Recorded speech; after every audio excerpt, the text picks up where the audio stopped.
Hi, I'm Patrick, and this is Brian. We are at the Cloak and Blaster. We are in the middle of our U.S. tour, but at the moment we are here back in Orlando. We just got done playing ArchMage Origins. ArchMage Origins, not to be confused with ArchMage, but ArchMage Origins. Join us at the Cloak and Blaster, and we'll give you some Origins.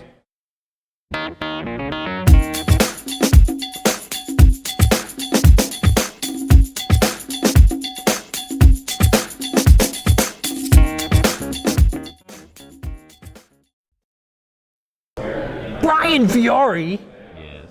tell us about ArchMage Origins. Sure. ArchMage Origins is a 2 to 4 player game in which the players are assuming the roles of different sects, like the Necromancers, the Elementalists, or the Technomancers, and they control the Archmages. And essentially, what they're doing is they're trying to enlist the various monsters of the Horde in the realm into their army, so that they can probably destroy the rest of the world and their other opponent Archmages as well. Essentially, each player, there are monster cards and spell cards, and these are all shuffled up, and then they're dealt out into a 4x4 grid, okay, on the board.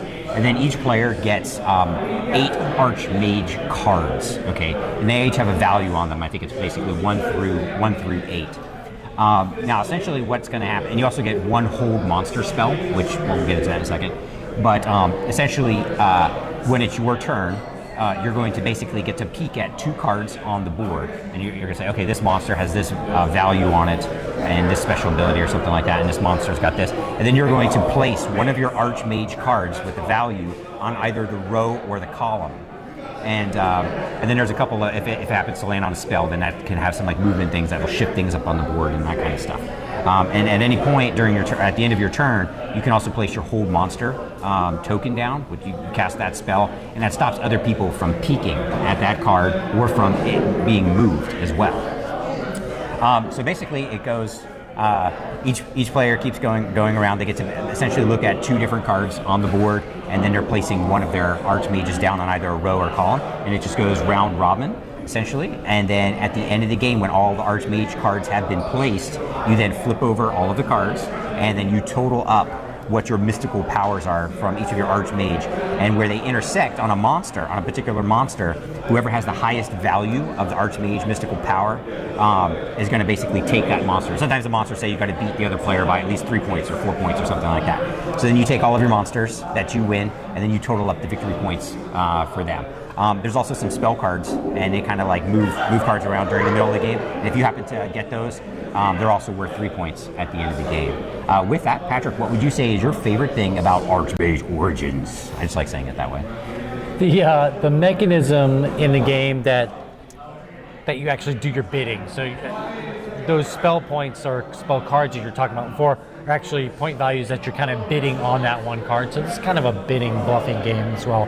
So that actual mechanism that I saw for monsters, I've never ever seen before. I thought it was pretty damn cool.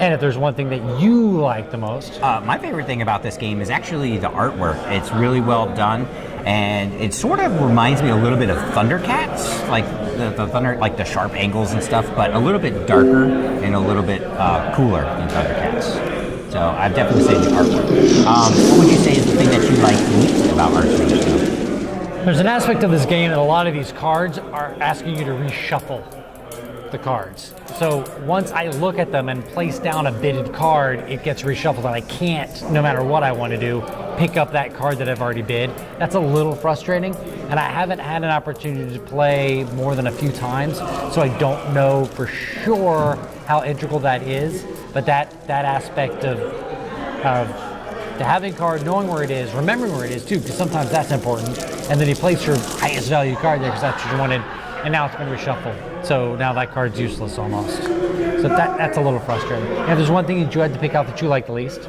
I think the thing that I like least about ArchMage is probably the scoring at the end. Just, having to flip all the cards up and then add them and all that kind of stuff. So if you're not good with numbers like me, then, We did just fine.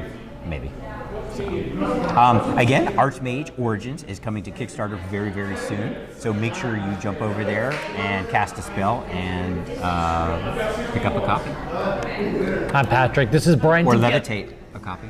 Or while you're dragging over. Or by sleight of hand, take a couple. You could, or That's not really magic, but sleight of hand. you could take. I think it is magic. Dude. Is that magic? That's all Or is magic. that illusion?